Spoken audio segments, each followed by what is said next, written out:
Voilà, bonjour à tous, vous allez bien? Voilà, que le Seigneur nous bénisse, merci pour ce temps de louange. Nous voulons aussi être des instruments de louange pour notre Dieu. Nous voulons rendre gloire parce qu'il le mérite, parce que lui seul est digne. Lui seul sait si bien ce qu'il nous faut et il nous permet de le louer. N'oublions pas, comme nous le disions tout à l'heure, ça a été dit aussi dans quelques prières, qu'on a la chance de pouvoir le louer, on a la chance de pouvoir l'adorer librement, on a la chance de pouvoir se réunir dans ce lieu sans pas trop de problèmes, pas trop de barrages. Ça va, les barrages se sont vite dissipés. Peut-être vous avez eu un peu de mal à venir aujourd'hui par le temps, mais nous voulons penser aussi à ceux et celles qui sont dans des endroits beaucoup plus difficiles que nous, qui eux n'ont pas d'opportunité de se réunir librement, qui eux ne peuvent pas vivre leur foi à ciel ouvert. Ben, c'est important, là aussi, de ne pas l'oublier. Alors ce matin, si je vous dis que mon titre comporte ces mots, « Si tu me cherches », à votre avis, c'est quoi la suite? Tu vas me trouver. Si c'est moi qui vous le dis, ça peut... Vous êtes peut-être un petit peu mal barré, peut-être moi aussi si vous me le dites. Mais si c'est Dieu qui nous dit ça, si ce matin, Dieu disait à quelqu'un, « Si tu me cherches, tu vas me trouver ».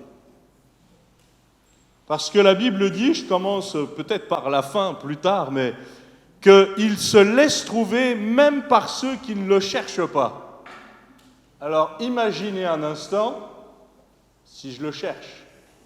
Et ça va vraiment dans le sens de ce que tu nous as partagé au travers des différents chants, Bruno et le groupe de louanges.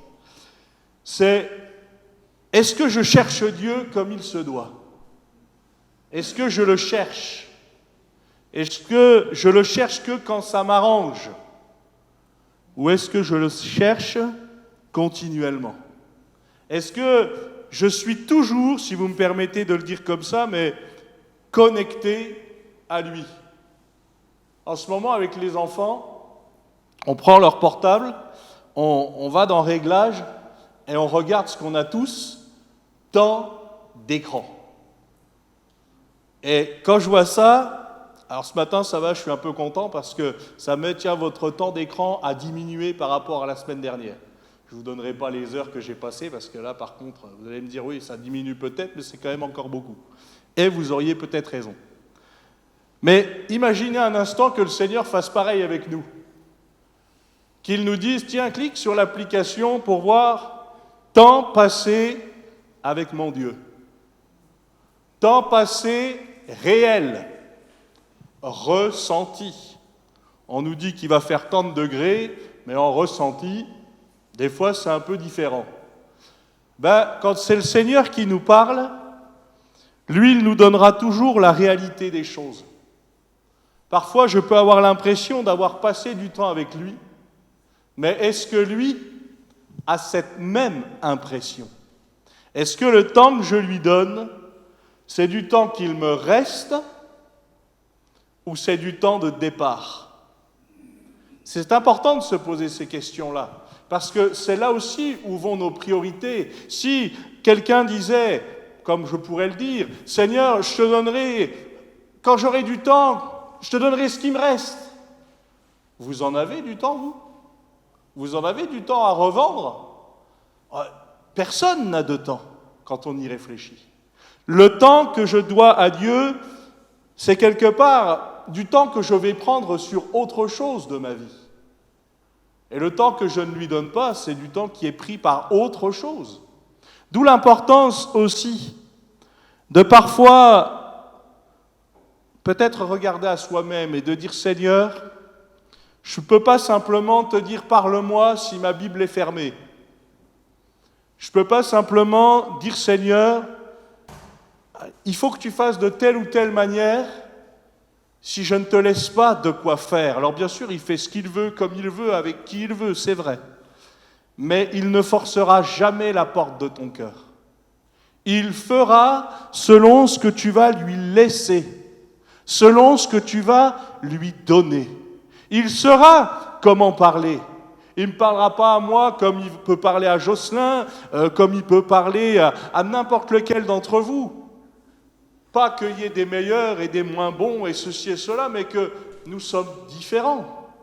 Nous sommes créés par lui. Qu'est-ce qui vous interpelle? Vous savez, moi je me rappelle très bien les premières prédications qui m'ont interpellé. C'était facile. Il suffisait que le pasteur soit derrière un pupitre et puis qu'il dise à un moment donné, allez, je prends l'exemple du foot. Tiens, là, il va parler du foot, je vais l'écouter. Parfois, le Seigneur utilise ces choses-là. Et puis des fois, il y a des choses auxquelles je ne m'attends pas. Puis le Seigneur met le doigt sur ce qu'il faut. Et ce matin, je voudrais simplement nous dire, oui, effectivement, si tu me cherches, tu vas me trouver, c'est ce que le Seigneur veut nous dire à chacun. Mais le Seigneur, lui, nous cherche. Quand vous lisez dans l'Écriture, dès le commencement, le Seigneur nous cherche. La preuve, c'est qu'après le péché d'Adam et Ève, je vous le dis aussi, on l'aurait commis aussi, ce péché-là, qu'est-ce que Dieu va faire? Il va les chercher dans le jardin. Pourquoi? Parce que dès la fondation du monde, Dieu a voulu une communion avec l'homme et la femme. Il a voulu un contact direct. Et je voudrais prendre quelques textes, je n'aurai pas la prétention de vous apprendre des textes ce matin, mais simplement vous les rappeler et nous les rappeler aussi. Premier texte dans 2 Chroniques, chapitre 7, verset 14. Je vous laisse le temps de le chercher, ça va aussi être affiché ici. On a chanté ce matin « Rends-nous sensibles à ton cœur ». Seigneur, je ne veux pas simplement te dire tout ce que moi je désire, mais je veux chercher ce que toi tu désires. Parce que ma volonté n'est pas toujours ta volonté. Ce que je veux n'est pas toujours ce que tu veux. Parfois même, c'est totalement l'inverse. Vous savez, si vous aviez expliqué à Paul, le but, Paul, c'est que tu fasses la volonté de Dieu. Oui, mais Paul, il nous aurait répondu, pas de problème, je la connais, la volonté. Je lui montrerai tout ce qu'il doit souffrir pour mon nom. Paul, il y est allé, et il a souffert. Paul, il a passé tellement d'années en prison. Alors, il n'a pas perdu son temps, puisque grâce à ça, on a la plupart des épîtres du Nouveau Testament. Mais je ne sais pas si on aurait dit oui. Si Dieu avait montré tout le chemin par lequel devait passer Abraham, je ne sais pas s'il y serait allé. Par lequel devrait passer Joseph. Joseph, il n'a jamais rien choisi de sa vie, pour ainsi dire. Pourtant, partout où il est allé, il a cherché à être une source de bénédiction. C'est ce qu'il a été. Abraham, Joseph et Paul n'étaient pas parfaits. Ils étaient comme nous. Mais la question, c'est, quand Dieu m'interpelle, qu'est-ce que je fais? Quand Dieu me parle, parce que parfois je cherche à ce que Dieu me parle, mais quand il le fait, parce qu'il le fait, comment je réponds? 2 Chroniques, chapitre 7, verset 14, vous connaissez certainement la plupart bien ce texte. « Si mon peuple, sur qui est invoqué mon nom, s'humilie, prie et cherche ma face, s'il se détourne de ses mauvaises voies, je l'exaucerai des cieux, je lui pardonnerai son péché et je guérirai son pays. » Connaît tous ce texte. Si mon peuple, et encore faut-il s'assurer d'être de son peuple, je vous rappelle aussi qu'alors que les Hébreux, après 430 ans d'esclavage, vont être libérés, certains Égyptiens, en voyant ça, ils se sont inclus dans le peuple, en disant « mais il vaut mieux être avec eux que contre eux ». Ils avaient raison quelque part. Mais le Seigneur, lui, sait si je fais partie de son peuple. Le Seigneur connaît mon cœur. Le Seigneur sait si je fais véritablement partie de son peuple. S'humilie, prie et cherche ma face. Ça veut dire chercher ce qui honore Dieu, chercher ce qui plaît à Dieu plus que toute autre chose. Jésus, dans le jardin de Gethsémanée, va dire s'il était possible que cette coupe de souffrance s'éloigne de moi. Mais toutefois, non pas ce que moi je veux, c'est Jésus qui parle, c'est pas n'importe qui, mais ce que toi tu veux. Et là, il s'adresse à son Père. Pourquoi ? Parce que Jésus était soumis en tout point à son Père. Jésus savait qu'en venant sur cette terre, il ne venait pas sur un chemin pour qu'il soit fait roi comme on l'entend. Oui, on lui a mis une couronne. Mais vous vous rappelez la couronne ? C'est une couronne d'épines qu'on lui a mis. Oui, il a été élevé, mais pas élevé en dignité, élevé sur une croix, afin de prendre nos péchés. Dieu lui a rendu tout l'honneur. Parce qu'il a fait ça, il a honoré Dieu. Si mon peuple, sur qui est invoqué mon nom, si j'appartiens au Seigneur, eh bien, son nom est sur moi. Et je dois l'honorer chaque instant de chaque jour. Est-ce que nous le faisons tout le temps ? Non. Je dirais même que peut-être parfois on l'honore moins que ce qu'on le dit. Mais ça ne m'empêche pas de revenir à lui. S'humilie, prie et cherche ma face. Seigneur, je ne veux pas simplement me tenir devant toi en disant « Voilà ce que je voudrais, donne, donne, donne. » Vous savez que la sangsue, elle parle comme ça. Hein. Donne, donne, donne. Mais à un moment donné, on peut aussi dire au Seigneur, qu'est-ce que tu veux que je fasse ? Quel est ton plan pour ma vie ? Qu'est-ce que je dois faire maintenant ? Et puis peut-être, montre-moi ce que je dois faire aussi pour plus tard. Un de mes versets préférés, c'est le psaume 119, verset 105. « Ta parole est une lampe à mes pieds et une lumière sur mon sentier. » Une autre version de ce même verset dit « Ta parole m'éclaire devant mes pas, mais elle éclaire aussi mon futur, pour que je t'honore. » Et c'est ça qui est important. Seigneur, donne-nous de t'honorer aujourd'hui, mais donne-nous de travailler pour t'honorer demain. Donne-nous de t'honorer quand on se voit tous, mais donne-nous de t'honorer aussi quand il n'y a plus personne qui nous voit. Donne-moi de t'honorer avec les mots que je prononce et que la plupart des gens entendent, mais donne-moi de t'honorer aussi avec tout ce que je ne prononce pas. Donne-moi de t'honorer avec les pensées que je partage, mais donne-moi de t'honorer aussi avec les pensées que je ne partage pas.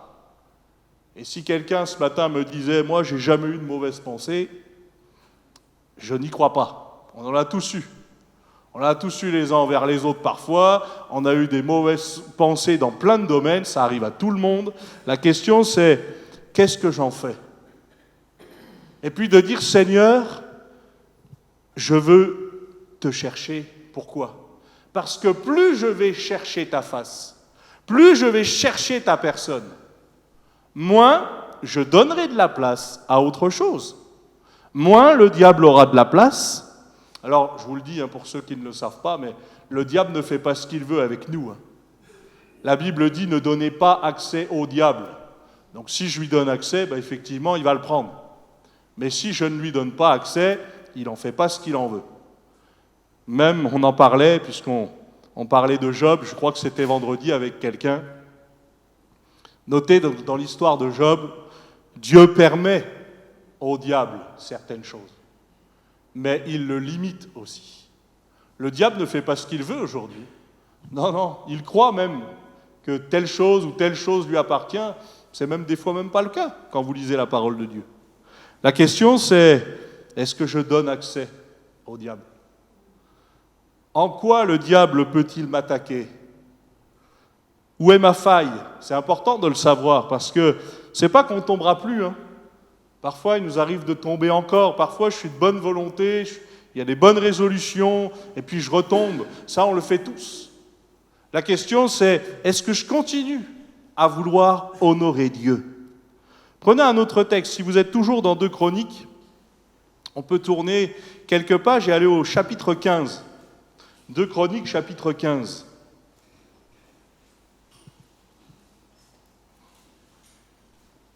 Comme je vous disais ce matin, je n'ai pas la prétention de vous apprendre grand-chose.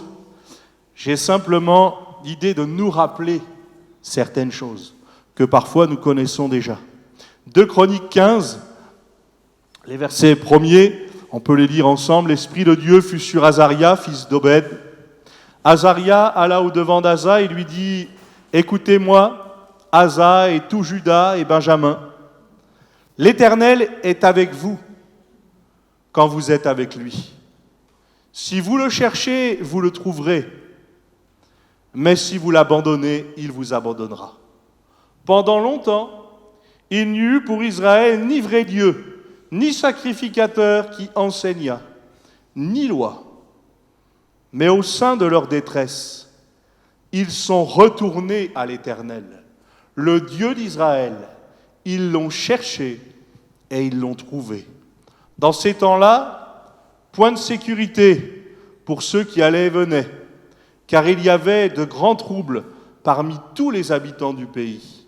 On se heurtait peuple contre peuple, ville contre ville, parce que Dieu les agitait par toutes sortes d'angoisses. Et je termine avec ce verset 7. Vous donc, fortifiez-vous, ne laissez pas vos mains s'affaiblir, car il y aura un salaire pour vos œuvres. Je ne sais pas ce que vous en pensez, mais quand vous lisez dans ces temps-là, point de sécurité pour ceux qui allaient et venaient, il y avait de grands troubles parmi tous les habitants du pays, on se heurtait peuple contre peuple, ville contre ville. Ouais, ça ressemble drôlement à notre monde quand même. Je trouve que ça nous ressemble quand même drôlement. Si là, il n'y a pas une résonance avec ce qu'on est en train de vivre, preuve qu'il n'y a rien de nouveau. Pour tous ceux qui disent, même au milieu de nous parfois, « Ah, c'était tellement mieux avant », vous avez juste oublié comment c'était. On se rappelle les bonnes choses. Et puis pour tous ceux qui diraient « Ah, ce sera tellement mieux, le meilleur est devant ». Le meilleur est devant pour ceux qui sont à Christ. Pour ceux qui ne sont pas à Christ, le meilleur, c'est quoi? Il y a la peine éternelle qui attend ceux qui ne sont pas à Christ. C'est bien d'espérer, mais si je ne fais pas ce qu'il faut pour que ça change, mon espérance, elle est vaine. Je peux mettre mon espérance dans tellement de choses vaines aujourd'hui que je peux me dire, demain ça ira mieux, je fais exactement la même chose qu'hier et demain ça ira mieux. Non. Parfois, il faut que je change ce que je fais aujourd'hui pour que demain ça change. Oui, le texte nous dit tout simplement que les gens se heurtaient, peuple contre peuple, ville contre ville. Oui, parce que où est notre espérance aujourd'hui? Où est la vraie espérance si ce n'est qu'en Dieu? Beaucoup de gens ont placé leur espérance dans leur argent, dans leurs connaissances, dans même parfois leurs amis, et ont été tellement déçus. Mais pour tous ceux qui ont placé leur espérance en Dieu, est-ce que vous avez été déçus un jour? Non, heureusement qu'il est là. Heureusement qu'il est là, parce que Dieu ne nous a jamais dit « Si tu places ton espérance en moi, tu n'auras plus aucune difficulté ». Non, il nous dit « Je serai avec toi ». Je serai avec toi. Parfois, je vais te tenir la main, et puis parfois, je vais te porter. Parce que si je ne le fais pas, tu n'y arriverais pas. Et Jésus dira « Sans moi, vous ne pouvez rien faire ». Nous avons besoin de lui. Et pour ça, il faut le chercher. L'Éternel est avec vous quand vous êtes avec lui. De manière continuelle. Ne soyons pas comme de ceux qui sont des mauvais supporters. « Ah, je supporte le PSG tant qu'il gagne, puis le jour où ils perdent, c'est pas grave, j'irai supporter Marseille, et puis quand Marseille va perdre, on va faire ceci, on va faire cela. » Et croyez-moi, pour un supporter lensois et lancéen, je sais de quoi je parle. Vous apprenez très vite à supporter les gens, même dans la défaite. Quoique Nancy, en ce moment, il se débrouille bien. Mais ce que je veux dire tout simplement, si parfois je fonctionne comme ça avec Dieu, ça ne marchera pas. Ah Dieu, tant que tu me bénis, je te supporte. Ah merci Seigneur, gloire à ton nom. Puis le jour où j'ai une tuile, hop, j'abandonne. Il y a des gens qui fonctionnent comme ça.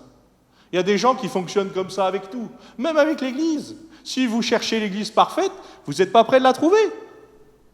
Il n'y a qu'au ciel qu'on sera parfait. Et pour qu'on soit parfait, il faut que Dieu nous change. Parce que si moi j'essaie de me changer, ça ne marchera pas.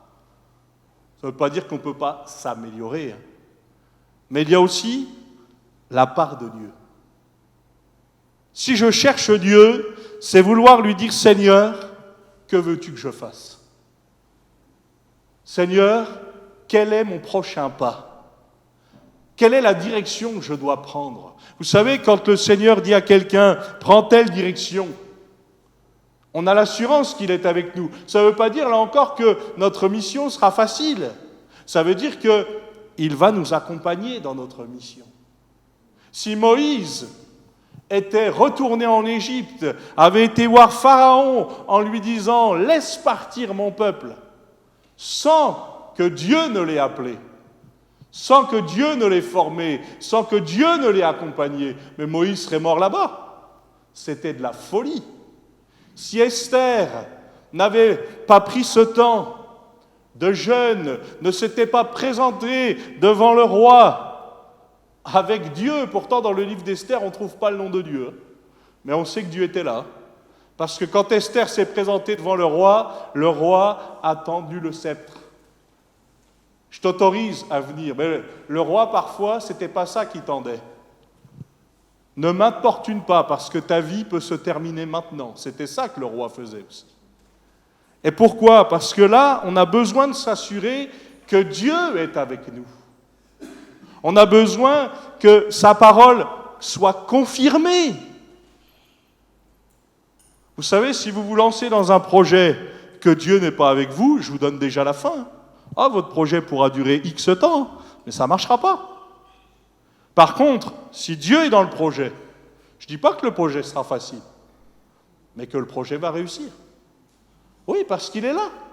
Parce que même si j'ai rien dans les mains, écoutez les disciples qui ont dit au Seigneur Jésus, mais nous n'avons que 5 pains et 2 poissons. On n'a rien du tout dans nos mains. Comment on va faire pour nourrir 5000 hommes, sans compter les femmes et les enfants, surtout s'ils ont un appétit comme moi? Sauf que quand vous lisez les Écritures, qu'est-ce qui s'est passé? Tous vont être rassasiés. Et ils étaient économiques et écologiques à l'époque, parce qu'il faut que rien ne se perde. Ils ont tout récupéré, rien ne s'est perdu. Peut-être ce matin, il faut te laisser interpeller. Parce que si je dis que nous devons chercher Dieu, je peux vous assurer que Dieu nous cherche. La question c'est, est-ce que je me laisse interpeller quand il me cherche? Est-ce que je lui dis, Seigneur, 2 minutes, là tu vois j'ai ça, là tu vois j'ai ça, puis une fois que j'aurai fini tout ça, eh bien là je te donnerai du temps. Attention avec ce que nous ne maîtrisons pas. Combien d'hommes, de femmes ont dit, quand j'aurai ceci, quand j'aurai cela, quand enfin ma vie sera comme ça, là Seigneur je vais te donner du temps. Et ils ne l'ont jamais fait. Pourquoi? Parce qu'il y a plein de choses qu'ils ne maîtrisaient pas. Là, si ce matin vous êtes là, c'est parce que vous avez fait le choix d'être là. On pourrait tous passer notre temps ailleurs. Hein. On a tous d'autres choses à faire. Mais il y a aussi, qu'est-ce que Dieu me demande? Est-ce que Dieu me demande toujours des choses faciles, à votre avis? Il nous demande toujours des choses faciles, le Seigneur? Non. Non. La vie chrétienne est difficile. La vie est difficile déjà, mais la vie chrétienne aussi. Il dira, vous aurez des tribulations, mais prenez courage, parce que j'ai vaincu le mal. Je serai avec vous jusqu'à la fin. Et puis il y a une différence entre je me mets dans la difficulté, parce que je n'ai pas cherché Dieu, et puis j'ai cherché Dieu, et je rencontre des difficultés. Parfois, si je suis sur un mauvais chemin, ce n'est pas de la faute de Dieu, c'est de la mienne. Regardez ce qui a été dit à Caïn. Le péché se couche à ta porte, mais toi, domine sur lui. Prévention, je t'avertis avant. Mais lui, il a choisi autre chose. Il a choisi une autre voie. Je voudrais tellement que Dieu me parle comme il le fait à un tel ou comme il le fait à une telle. Mais vous savez, Dieu sait exactement comment nous parler. Il n'est pas obligé de nous parler de la même manière aux uns et aux autres. Mais il sait comment se faire comprendre. La question, elle n'est pas est-ce qu'il va me parler, c'est comment je vais réagir quand il va me parler. Parce que s'il ne me dit pas ce que j'ai envie d'entendre. Combien de fois on a prié, Seigneur, montre-moi le chemin. Et puis en fait, quand le Seigneur nous a dit, prends pas ce chemin-là, on a dit, est-ce que c'était vraiment une parole du Seigneur? Est-ce que Dieu ne peut pas me parler autrement? Alors parfois, on ne l'a pas fait comme ça, hein. Parfois on a compris, on n'a pas pris ce chemin-là, mais des fois, on s'est un peu entêté. Moi, j'aime bien ça, le verset 4, c'est pour ça que je voulais vous le partager aussi ce matin. Au sein de leur détresse, ils sont retournés à l'Éternel. Ils l'ont cherché et ils l'ont trouvé. Encore une fois, vraiment cette idée de chercher Dieu, quoi qu'il se passe. Chercher Dieu, quoi qu'il arrive. Alors, je ne vous demande pas de devenir mystique. À chaque petit pois, vous n'allez peut-être pas demander, Seigneur, est-ce qu'il faut que je mange encore un petit pois? Ok, on a compris. Il y en a qui le font, c'est pas forcément terrible. Mais comprenez bien, le Seigneur est là, à chaque instant de chaque jour. La question n'est pas ni trop peu. La question est de trouver l'équilibre. Seigneur, montre-nous. Je ne suis pas forcément comme un tel ou comme une telle, d'accord? Mais il y a aussi des principes. Lisez avec moi toujours dans 2 Chroniques, chapitre 15, verset 15.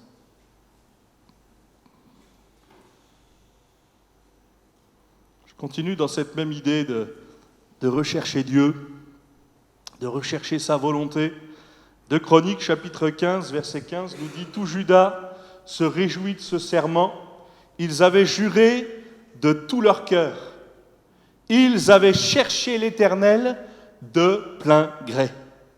Ils l'avaient trouvé, et l'Éternel leur donna du repos de tous côtés. » Insistez simplement, de toute façon j'ai mis l'accent en vous lisant le texte, ils avaient cherché l'Éternel de plein gré. Chercher l'Éternel de plein gré, ça veut dire je ne vais pas attendre de couler avant de le chercher.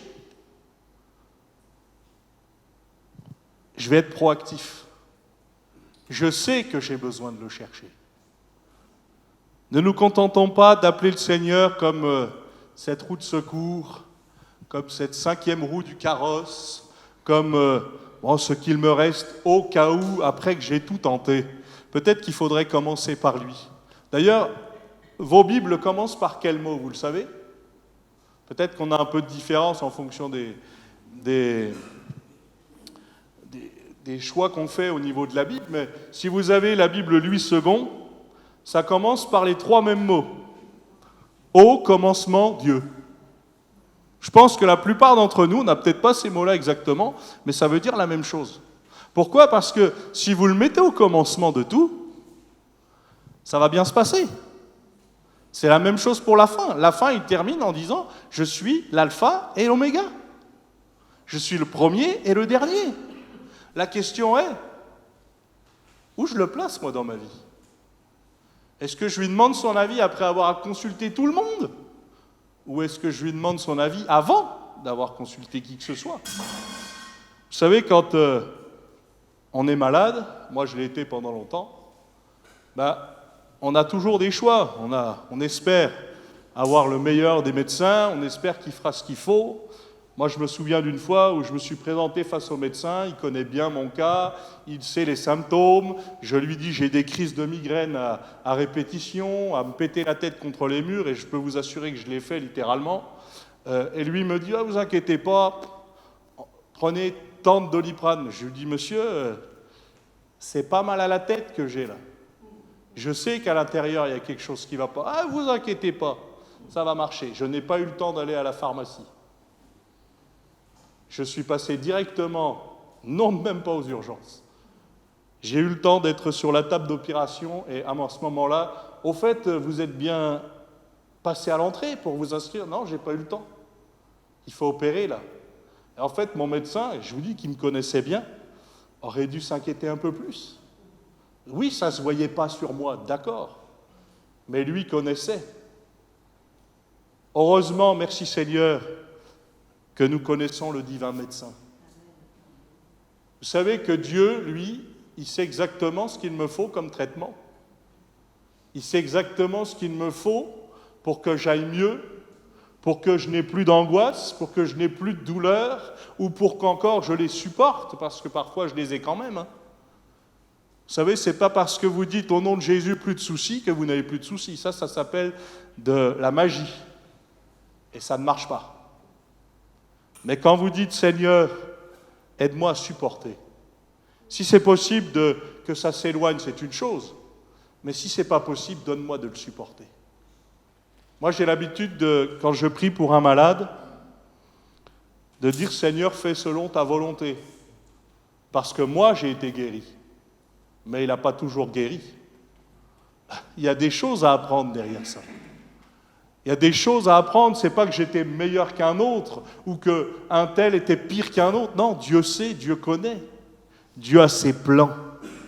Oui, ils avaient juré de tout leur cœur et ils avaient cherché l'Éternel de plein gré. Leur cœur était vrai devant Dieu.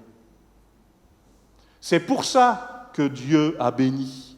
C'est pour ça que Dieu a honoré. Alors, peut-être quelqu'un va me dire, oui, mais d'accord, donc si je pratique la même chose, moi aussi j'aurai du repos de tous côtés. Pas forcément. Parce que là, c'est un cas particulier. Surtout dans les chroniques, vous trouvez plus de guerre que de repos de tous côtés.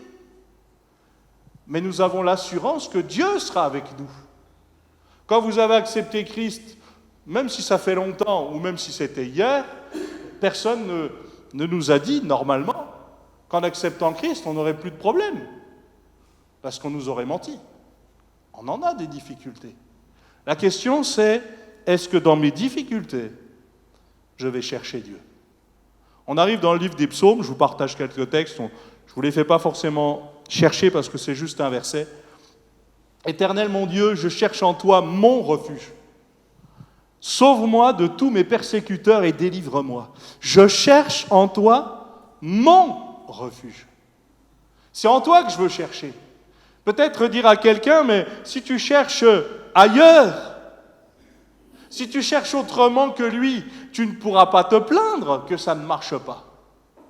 Mais peut-être de dire, Seigneur, si c'est en toi que je cherche mon refuge, je ne serai pas déçu.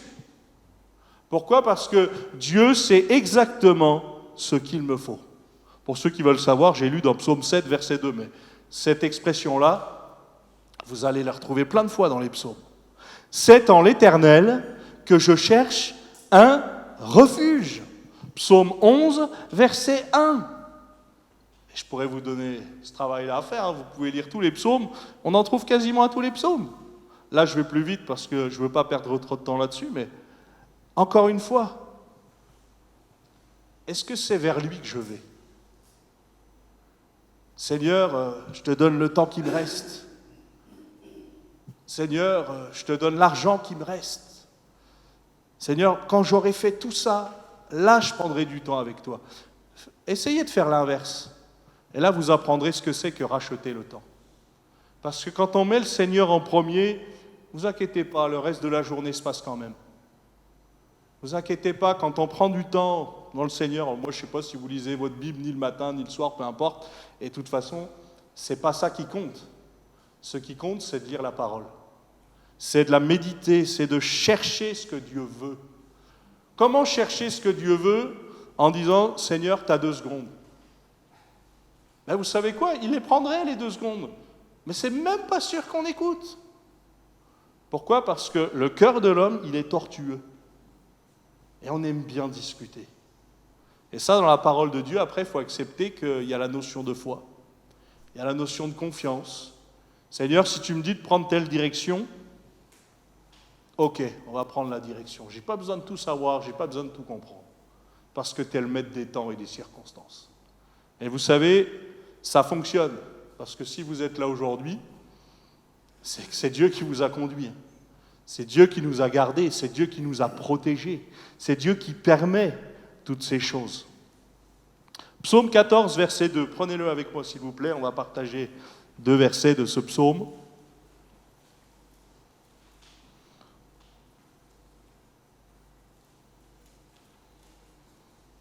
Psaume 14, verset 2. Là aussi, je pense que c'est un texte que la plupart d'entre nous, on connaît bien. Psaume 14, verset 2, nous dit « L'Éternel du haut des cieux regarde les fils de l'homme pour voir s'il y a quelqu'un qui soit intelligent, qui cherche Dieu. Tous sont égarés, tous sont pervertis. Il n'en est aucun qui fasse le bien, pas même un seul. Tous ceux qui commettent l'iniquité ont-ils perdu le sens?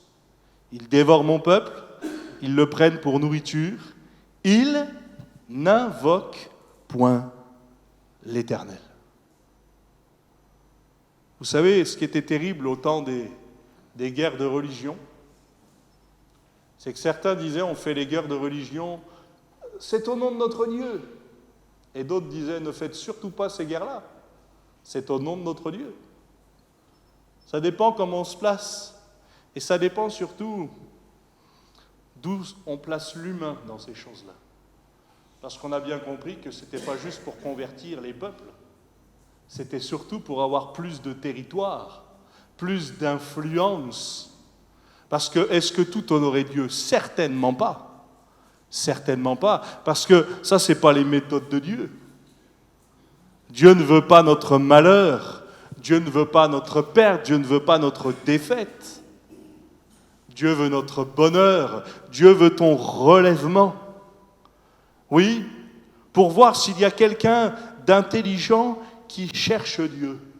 Et j'ai volontairement arrêté au verset 4, mais vous pourrez lire la suite, ce n'est pas du tout contradictoire. Il n'invoque point l'Éternel. Parfois, je ne lui demande même pas son avis. Ou alors, je reviens sur le côté superstitieux, je prends ma Bible, je l'ouvre au hasard, je tombe sur quelque chose qui m'arrange, et je dis, Dieu m'a parlé. Même si des fois, ça peut fonctionner. Mais ça, on peut manquer de chance. Ça dépend sur quoi vous tombez, ça dépend sur quel texte. Si vous tombez sur « Et Judas alla se pendre » et puis que vous reprenez un autre texte qui nous dit « Va et toi fais de même, ce que tu as à faire, fais-le vite », ne le faites pas. Ok ? Ça veut dire qu'on connaît les textes, on tombe sur ces choses-là, c'est pas une bonne chose. Pour ça, vous savez, prendre le nom de Dieu en vain, c'est ça aussi. C'est prendre un texte, le sortir de son contexte, et ça en fait, comme dirait le pasteur Alain, un prétexte. Comme quoi je l'ai fréquenté longtemps. Mais ça, c'est la réalité. On ne peut pas se servir de la Bible comme on veut. Pourquoi ? Parce que Dieu nous a fait avec une conscience qui est bonne. Je dois me laisser interpeller aussi. Je dois me laisser interpeller sur ce qui est bon et sur ce qui n'est pas bon. J'ai mis devant toi le chemin de la vie et le chemin de la mort. Choisis la vie afin que tu vives. C'est pas lance un dé et tu verras sur quoi tu vas tomber. Non, choisis la vie. Le chemin de la vie, c'est celui-là. Ésaïe nous dit, voici le chemin, marchez-y. Et puis Jésus dira, je suis le chemin. Je suis le chemin. Jésus n'a pas eu un chemin facile. Il a même plutôt eu un chemin difficile. Mais il est allé jusqu'au bout. Il est allé jusqu'au bout, pourquoi ? Ou plutôt pour qui ? Pour nous. Même pour toi. Dieu est allé jusqu'au bout de ce chemin difficile pour te sauver, pour nous sauver. Et il nous a laissé sa parole. Ce matin, on a chanté beaucoup de chants à propos de l'Esprit. Mais heureusement, merci Seigneur. Parce que Dieu, quand vous regardez les Écritures, Dieu était pratiquement inaccessible pour la plupart d'entre nous. Il parlait qu'à certains prophètes, il parlait qu'à certaines personnes, pas d'autres. Certaines étaient mises de côté. Puis Jésus est venu et on s'est dit, c'est super, il va être accessible à tous. Oui, mais Jésus, quand il est venu, il est resté un nombre de temps, pas tant de temps que ça, 33 ans, c'est pas énorme.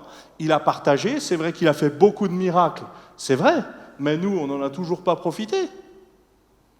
Alors que quand il envoie son esprit, je peux me dire merci Seigneur parce que là, l'Esprit de Dieu, il peut être là où on l'invite. Je voudrais bien vous dire que l'Esprit de Dieu, il est partout, mais il est surtout là où on l'invite, là où je le laisse faire. Se laisser interpeller aussi par l'Esprit. Seigneur, quel temps je te donne ? Seigneur, quel temps je te donne pour que tu me répondes ? Je te demande souvent plein de choses, mais est-ce que moi je réponds quand toi tu me demandes quelque chose ? Seigneur, est-ce que, quelque part, je cherche à t'honorer quoi que je fasse ? Alors, est-ce que je te déshonore parfois ? Oui. Vous comme moi, on le fait tous. Mais la question c'est, est-ce que je cherche à t'honorer ? Connaissez l'histoire de David. David, homme selon le cœur de Dieu. Pourtant, David qui va être adultère. David qui va provoquer finalement le meurtre. On le sait, on les connaît, ces mauvais côtés à David. Pourtant, il était quand même appelé l'homme selon le cœur de Dieu. Pourquoi ? Parce que quand on lui disait « tu es cet homme-là », il disait « oui, c'est moi ». En tout cas, c'est une des raisons. Moi, je l'ai souvent pris comme ça. Parce qu'il s'est repenti. Est-ce que ça a tout arrangé dans sa vie ? Non, il a payé des conséquences lourdes de certaines choses. Comme nous, parfois, nous payons des conséquences lourdes de certains de nos péchés. Parfois, c'est salutaire, c'est souvent même salutaire. Pourquoi ? Parce que si le Seigneur nous effaçait la mémoire à chaque fois qu'on demande pardon pour nos péchés, vous savez ce qu'on ferait ? On recommencerait. Parce que de toute façon, même quand il ne nous efface pas la mémoire, des fois on recommence quand même. Parce que nous sommes humains. Alors on pourrait se dire, oui, mais je ne suis qu'humain, je n'arrive pas à m'en sortir. Oui, avec Dieu c'est possible. Mais il faut toujours son aide. Pas simplement rechercher Dieu quand il me semble en avoir besoin. Mais rechercher Dieu tout simplement parce que j'en ai besoin. Parce que c'est important. Oui, invoquer l'Éternel, tandis qu'il est prêt, vous connaissez aussi ce texte. Psaume 53, verset 1, nous dit au chef des chantres sur la flûte, cantique de David, « L'insensé dit en son cœur, il n'y a point de Dieu. Ils se sont corrompus, ils ont commis des iniquités abominables. Il n'en est aucun qui fasse le bien. Dieu, du haut des cieux, regarde les fils de l'homme pour voir s'il y a quelqu'un qui soit intelligent, qui cherche Dieu. Et la même idée, tous sont égarés, tous sont pervertis. Il n'en est aucun qui fasse le bien, pas même un seul. » Oui, Dieu du haut des cieux regarde pour voir s'il y a quelqu'un qui soit intelligent. L'intelligence, c'est chercher Dieu. C'est se laisser interpeller. Moi, vous savez, c'est un peu comme quand on entend certaines prophéties, et quand la prophétie commence par « tu seras béni », on va tous dire « Amen ». Et peut-être qu'on aura raison de dire « Amen ». Mais quand la prophétie commence par « ce que tu fais là, c'est pas bien », tu as pris une direction qui n'est pas la bonne. Est-ce que je dis Amen aussi ? Ça peut être de Dieu. Parfois, je dis, ouais, mais ça, c'est pas forcément de Dieu. Des fois, si. Des fois, heureusement que Dieu fait ça parce qu'il nous empêche de prendre des chemins qui nous entraîneraient vers la ruine. Et finalement, c'est ça que le Seigneur veut faire avec nous. Nous aider dans notre marche, nous conduire, nous diriger, mais surtout, que nous ne puissions pas perdre le fait de le chercher. Le fait de le chercher, mais je ne parle pas de nonchalance, là, je parle de le chercher sérieusement et de dire, Seigneur, montre-nous ta volonté. Qu'est-ce que je dois faire ? Comment je dois dire ? Parfois, le Seigneur nous amène à prendre des décisions, à aller vers un tel ou une telle, à avoir des discussions et de dire, Seigneur, si tu n'es pas là. Moi, combien je le vois dans le côté pastoral, mais même avant, on n'a pas toujours des discussions faciles à avoir les uns avec les autres. Est-ce que le but, c'est d'être gentil avec les uns avec les autres, ou sympa, ou de dire tout simplement, voilà ce que Dieu doit te dire. Pas moi, Dieu. Et ça, c'est vrai pour moi, mais c'est vrai aussi pour chacun d'entre nous. Parfois, je dois avertir. D'ailleurs, c'est ce qu'on fait avec nos enfants, n'est-ce pas ? On les avertit. Ça ne les empêchera pas des fois de tomber quand même. Comme nous, parfois, on tombe. Vous savez, on nous a tous dit que le feu, ça brûlait. Moi, ça ne m'a pas empêché de mettre la main sur le poêle quand même. J'ai testé, j'ai vu que c'était vrai. J'en ai plus de traces, j'ai de la chance.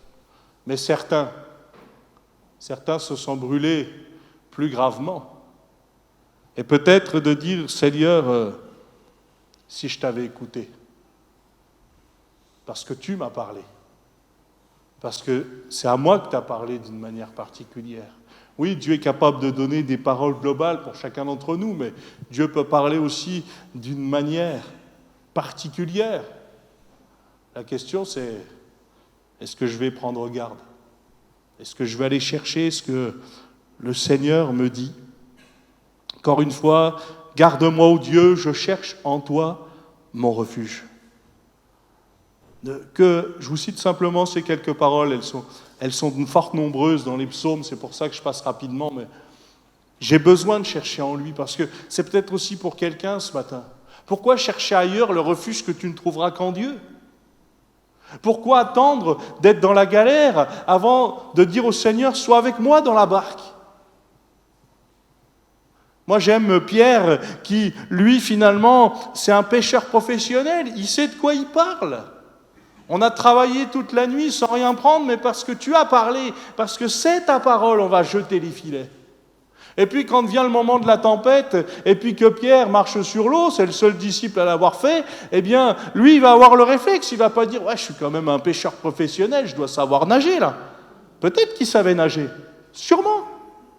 Mais il a surtout reconnu qu'il avait besoin du Seigneur. Et peut-être que tu t'en sors aujourd'hui, mais tu as quand même besoin du Seigneur.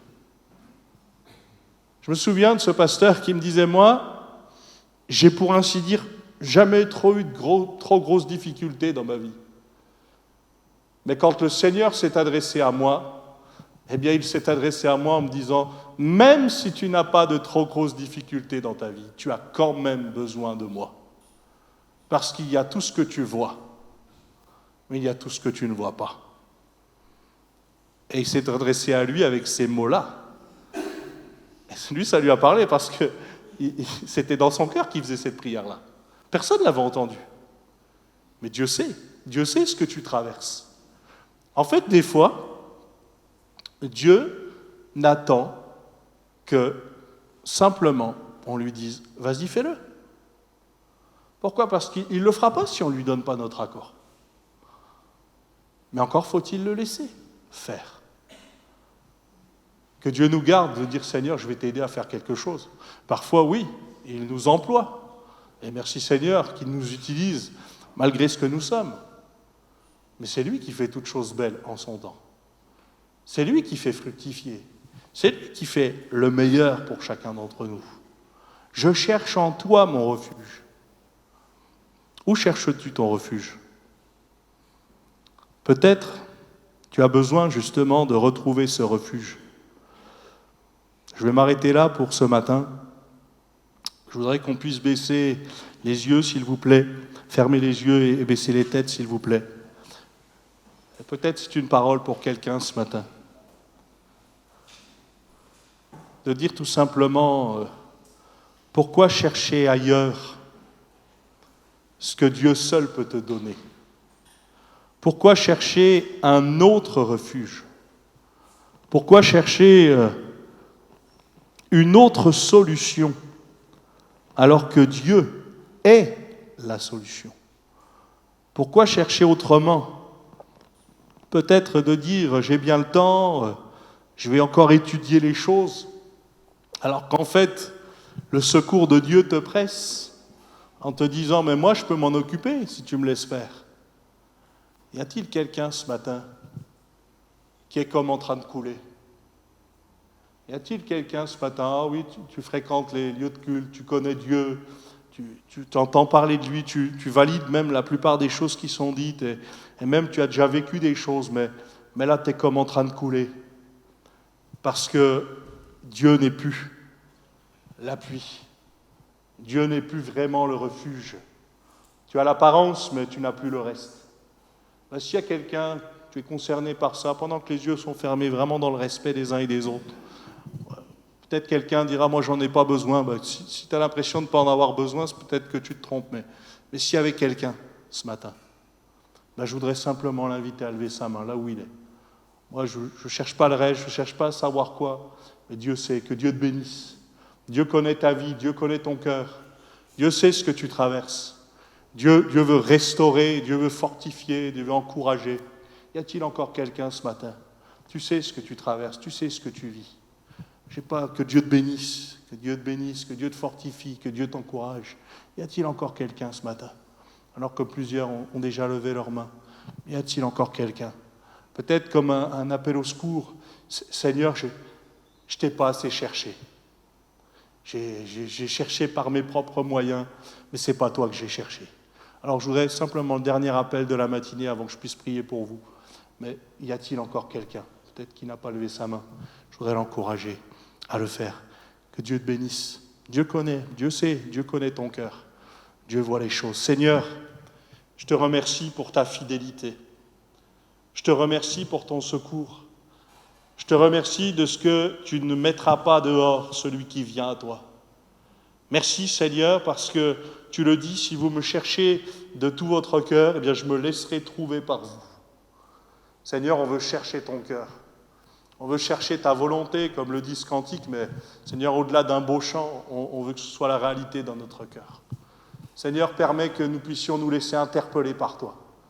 Permets que nous puissions, comme tout à nouveau, comme peut-être nous le faisions avant, eh bien nous laisser toucher par ta manière de faire, pour que nous puissions être protégés, gardés. Que tu puisses, Seigneur, nous montrer que tu es toujours celui qui règne, que tu es toujours à la première place de nos cœurs, à la première place de nos vies. Merci, Seigneur, parce que tu n'as pas simplement invité ton peuple à te chercher, tu t'es aussi laissé trouver. Seigneur, merci pour tous ceux et toutes celles qui ont levé leurs mains ce matin. Que vraiment tu puisses agir puissamment dans leur cœur, puissamment dans leur vie, qu'elles puissent témoigner que non seulement il y a des mains qui se lèvent, mais qu'un cœur a été changé, qu'une situation a été résolue, parce que tu es le maître des temps et des circonstances, parce que toi, tu t'es chargé de la situation. Je te remercie pour les uns et les autres que nous sommes, je te remercie pour les familles que nous représentons, qu'à ton seul nom soit toute la gloire. Amen. Amen. Merci pour votre attention.